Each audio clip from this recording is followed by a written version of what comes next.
दूसरी प्रक्रिया आप क्या करते हैं, जब लाश को चिता पर लिटाया जाता है तो उसमें हंडी में जल दे करके पीछे से घुमाता है, चिता के चारों तरफ घूम करके, और अंत में क्या करते हैं, मटकी को करते हैं। आप लोग ऐसा नहीं करते हैं, मटकी को फोड़ा जाता है। उस मटकी को फोड़ने का क्या मतलब हुआ? उस मटके को फोड़ने का मतलब हुआ कि आज से मटका फूट गया, मतलब आज से इस व्यक्ति के साथ हमारा जितना संबंध था वो आज से उस संबंध को हम ये मटका फोड़ करके आज से इनसे सारे संबंधों को हम तोड़ रहे हैं। आज के बाद ना इससे मेरा कोई नाता है ना मेरा इससे कोई नाता है। वो मटका फोड़ने का यही अर्थ होता है। जाने अनजाने सही प्रक्रिया तो वही करते हैं आप जो ये संत महात्मा समझाना चाहते हैं, लेकिन आपकी दृष्टि पर मोह और आसक्ति की ऐसी पट्टी बंधी हुई है कि काम तो वो मोह तोड़ने वाला आप खुद ही करते हैं, लेकिन आप समझ नहीं पाते हैं। ये संत यही आपको समझाना चाहता है, समझ लो ये परिवार कब तक रहेगा।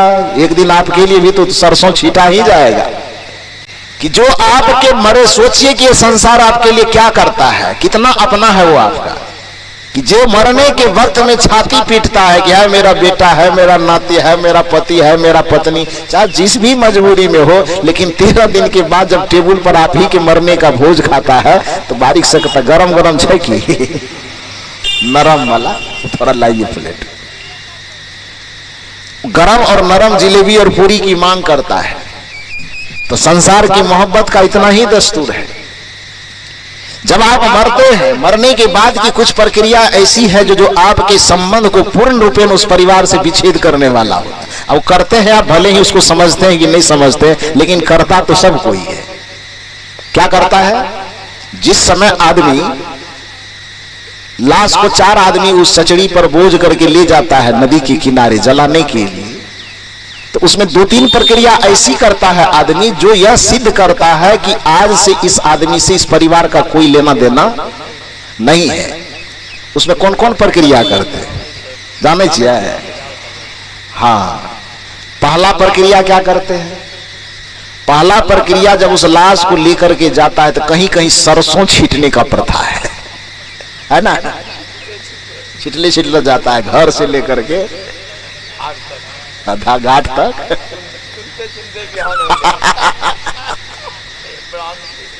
करते यही खेल है। कहीं कहीं पर जो मखाना, उसमें कुछ पैसा वैसा भी मिला करके वो भी छींटता है लोग। लावा भी छींटता है ना। लावा तो थोड़ा मोटा होता है, उसको चुनते चुनते आ भी जाएगा, लेकिन सरसों को इसे चुनेगा ये समझ में नहीं आता।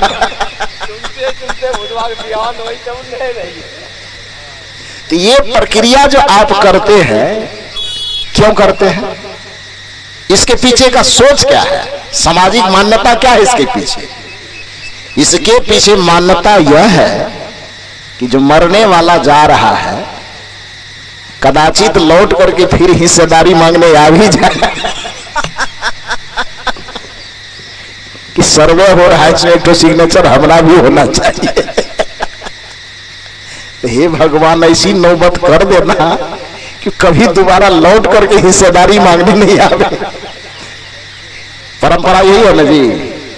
समझ लो ये परिवार कब तक रहेगा। जिसको छाती से चिपका करके 60 बरस 70 बरस तक मेरा मेरा मेरा मेरा मेरा मेरा कहते कहते मर गए, वही जब अंत समय में आपको भेजता है तो उस प्रथा के ही तहत सही, लेकिन यह प्रक्रिया दोहराता है कि हे भगवान, इतना दूर इसको भेज दीजिए कि कभी ये लौट करके मेरा कहने के लिए। ये बात सच है कि नहीं है? सच है ना। उस सरसों छींटता ही इसीलिए है कि दोबारा यदि लौट करके आना भी चाहे ना तो घाटे पर से सरसों बीचते बीचते चुनते चुनते इतना सरसों चुनना पड़े कि आधा रास्ता आते आते सुबह हो जाए और लौट करके वो चला जाए, घाट पर ही चला जाए। यह प्रक्रिया यह बताता है, देखो संसार की स्थिति, यह प्रक्रिया यह बताता है कि जिसे आप जीवन भर अपना कह करके सीने से चिपकाए रहते हो, वह परिवार, वह समाज आपको, आपके रिश्ते को कोई वजूद नहीं देता है।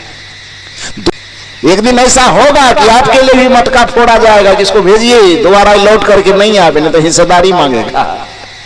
समझ लो ये परिवार कब तक रहेगा, इसका सुखद प्यार कब तक रहेगा।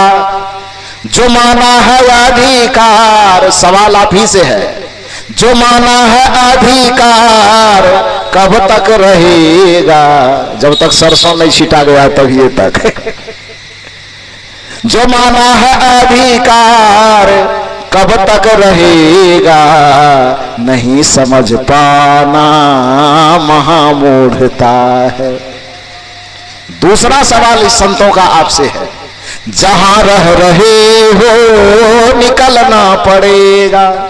क्योंकि मनुष्य के मन में दो प्रकार की आसक्ति, बहुत कड़ी आसक्ति है। एक तो अपने परिवार के प्रति, और दूसरा जिस जगह पे रहता है, जिस जमीन में वो जोतता कोड़ता खाता पीता, उस जमीन के प्रति। ये दो आसक्ति उसको छाती से बड़ा चिपका रहता है। ये परिवार मेरा है, ये मकान मेरा है, ये जमीन मेरा, ये जायदाद मेरा। दो चीज के प्रति मेरापन का भाव बड़ा प्रगाढ़ होता है। तो इसलिए संत पहला प्रहार करते परिवार के ऊपर में, इसकी स्थिति क्या होने वाली है तुम्हारे साथ। अब दूसरी स्थिति, जिस जमीन को तू अपना मानते उसकी क्या स्थिति होने वाली। क्योंकि जमीन की आसक्ति भी बड़ी क्रूर आसक्ति है। हम लोगों को, जब आप लोग भी इसमें बहुत सारे लोग होंगे, जब हम लोग आज से 20-25 वर्ष लगभग पहले 7वां क्लास में पढ़ते थे, तो एक शीर्षक से कहानी आती थी, कितनी जमीन। पढ़े हैं 7वां क्लास में, बहुत लोग पढ़े होंगे। उस शीर्षक है कितनी जमीन। 7वां क्लास का ये कहानी, सिलेबस की कहानी है। तो उसमें क्या पढ़ाया जाता था, याद हो आप लोगों को? और ना हो तो थोड़ा सा स्मरण कीजिए, स्मरण करवाऊं। 25 साल पहले लगभग उस 7वां क्लास में पढ़ा गया था, कितनी जमीन। उस कहानी में बताया गया है कि एक व्यक्ति लाचार गरीब था, उसके पास अपनी कोई जमीन जायदाद नहीं थी, मजदूरी वगैरह करके कमाता खाता किसी तरह से था। संजोग से अभी आपके हमारे सामने जो आज से 5 वर्ष पहले लॉकडाउन लगा था, तो क्या स्थिति हो गई थी। जिसके पास पहले से धन दौलत था उस का गुजर बसर तो ठीक ठाक हो रहा था, लेकिन जो डेली कमाने खाने वाला था और घर से 2 महीना निकलने नहीं दिया जा रहा है, उसकी क्या हालत हो गई थी। तो शायद वो मजदूर जो था बेचारा, उस समय भी कुछ इस तरह का लॉकडाउन लगा होगा, बेचारे का जीवन बड़ा अफड़ा तफड़ी में मच गई एकदम। न खाने की व्यवस्था, न सोने की व्यवस्था, न पहनने की व्यवस्था, तो बड़ा परेशान हो गया। तो अचानक जब 1-1.5 महीने के बाद लॉकडाउन टूटा होगा, हालांकि ये कहानी में नहीं है, ये अपने से हम जोड़ रहे हैं।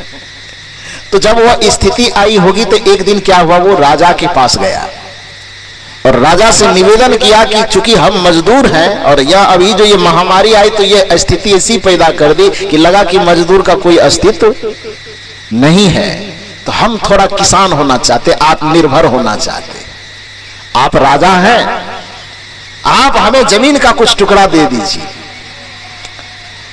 उस जमीन पे अपना खेत जोत करके, कोर करके, उपजा करके हम भी अपने जीवन को थोड़ा सामर्थ्यवान और सबल बनाना चाहते।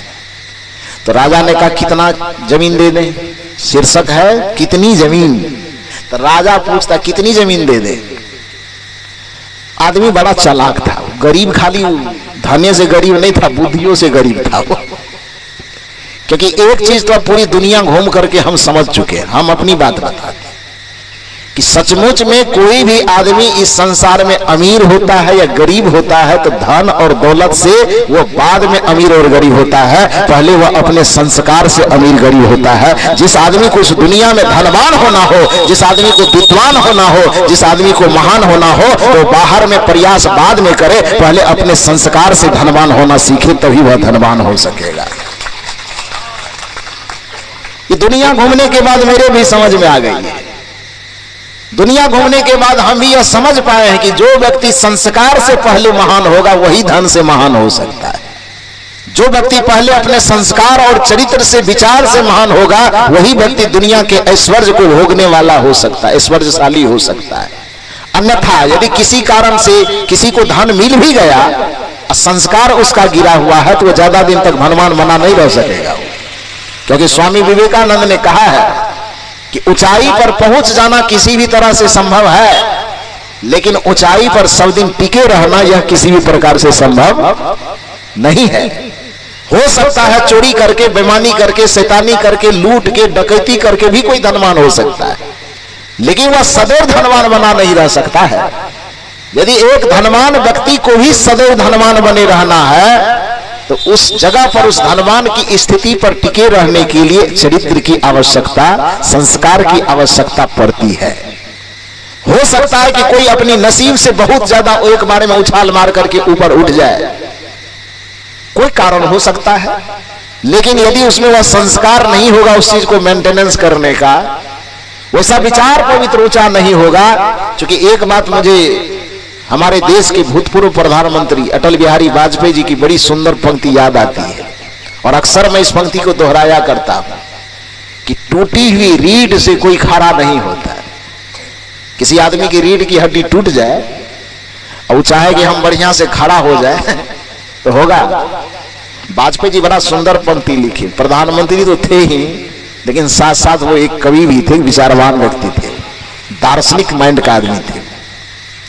तो एक पंक्ति उनकी मुझे बड़ी छूती है, मेरे दिल को टच करती है। वो पंक्ति क्या है कि टूटी हुई रीढ़ से कोई खड़ा नहीं होता और छोटी सोच रख करके दुनिया में कोई बड़ा नहीं होता। ये वाजपेयी जी का कथन है। यदि कोई व्यक्ति बड़ा होना चाहता तो सबसे पहले अपने हृदय को उसे बड़ा बनाना होगा। यदि कोई व्यक्ति बड़ा होना चाहता तो सबसे पहले उसे अपने संस्कार को बड़ा करना होगा। यदि कोई व्यक्ति बड़ा होना चाहता तो सबसे पहले उसे अपने चित्त को, मन को, बुद्धि को बड़ा करना होगा, तभी वह आदमी इस संसार में बड़ा हो ही सकता है और सब दिन बड़ा बना करके रह भी सकता है।